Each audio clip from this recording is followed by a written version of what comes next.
Hi. Did it. Hello. How's it going? Yeah, finally someone loves us. I love you. We get two or just one? Hello. If you could hold the phone right in front of you. Yeah. That would be really helpful. Well, why don't we start with tell us a bit about your character. So I play Nancy's father, Carson Drew. He's an attorney. He is kind of a hometown guy. He's grew up in this. Oh, good. I was like, I scared. Hi, baby. Here, take the seat. Slide over. Thank you. Hey, everybody. Hey, how are you? This is Kennedy. Thank you. She's my daughter. Yeah. So he is. He's Nancy's father. He's an attorney. He's, a guy who's woven deeply into the fabric of this town. He grew up here. But as we move forward through the story, as is the case with every character within the story, we start to peel back layers of who he's been in the past, and things get deeply mysterious. They do. But I think ultimately he's a person who's trying to be a good dad.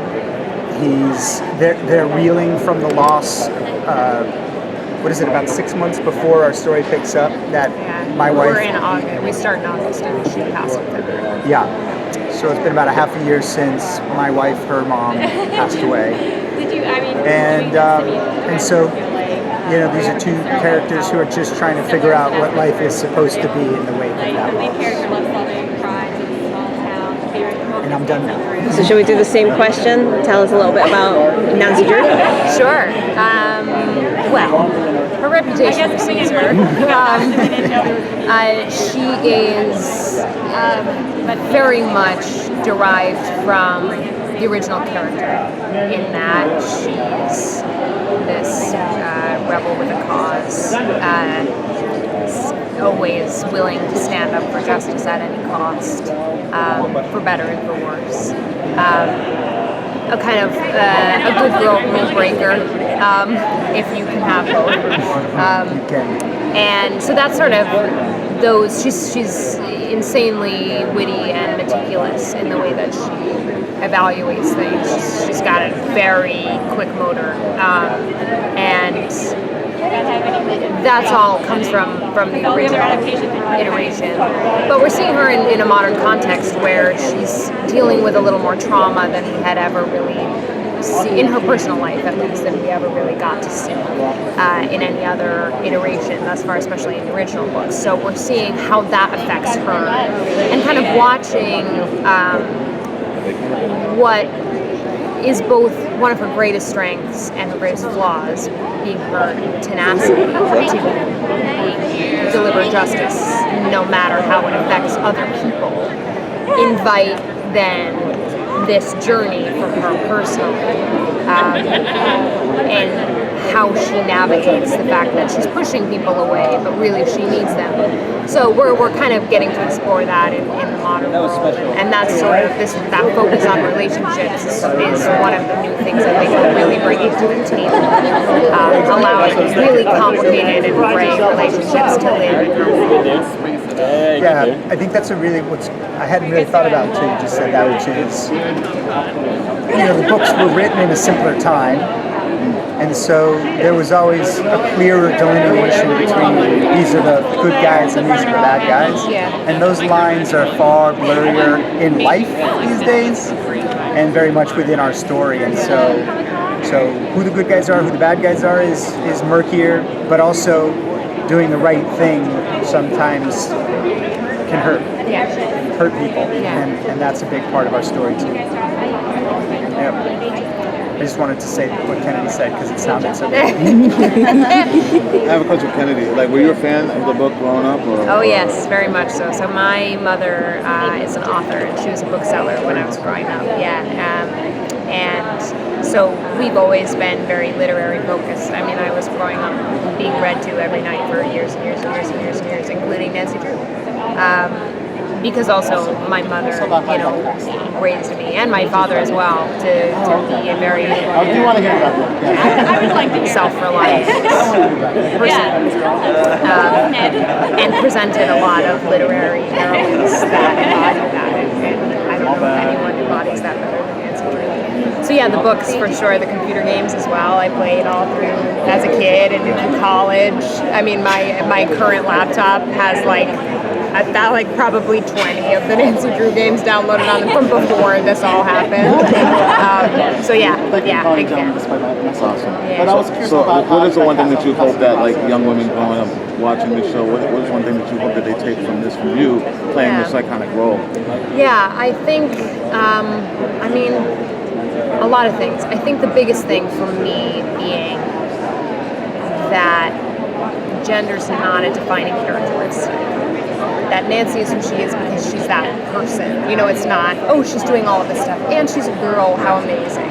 It's just she's doing this because she can, because she's capable, because she has these skills, because she has these desires, and she's not afraid to go and pursue them. And that I wish most of all that there's no even moment of realization. That's like, girls can do this too. It's just the building of the structure that people, no matter their gender or orientation of any which way, are capable of pursuing their desires, so that would be the biggest thing. So I saw the first episode at San Diego Comic-Con. Oh, good. And it was great. And how do y'all feel about the paranormal aspect being brought into the series? Well, I think it's fantastic. I love it. I mean, it's really fun to film.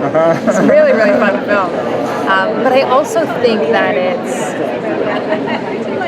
the perfect elevation of Nancy's capabilities, because at this point, you can only go so far seeing her master the tangible. It's really, really cool to see someone that's that highly intellectual, that is that quick-witted, wrestle with something ephemeral and try to piece together what's real and what's not. And that grappling with reality, I think, is a really cool way to enhance and challenge her as a character. So I think it's amazing. Yeah, I would say two things. The first thing is that I feel like the books, though they never really delved deeply into something you would consider called supernatural, there was always this hint at feelings, at influences, at things that energies that Nancy was tapped into. And so it makes sense, because we have the technology and the storytelling capacity to involve that all, to let all of those sort of things that were whispered at in the books actually take center stage. And the second thing I'd say is, what I love about it is all of the supernatural elements that the show is working with are all so deeply rooted in characters, in this place, in the mythology of this town we live in. And so it's not just kind of spooky for spooky's sake, or supernatural just to have supernatural. It makes sense. It's connected. It's all extremely interconnected. And it's it's the reveal of this supernatural mystery reveals a lot of personal mysteries as well. So it's cool to watch as they unwrap each other. Yes. Last question. Other from Nancy Drew, did you draw your inspiration for your character from other female detectives, like maybe Veronica Mars? For sure. Oh yeah, we've got a nice hefty dose of Veronica Mars, and I'm a huge Kristen Bell fan, so it was sort of a natural fit, because we have that sort of noir-like voiceover, and she's in a similar way very snappy and witty and bold in the way that she speaks to people. So yeah, definitely. Thank you so much. Thank you very much. Great. Thank you.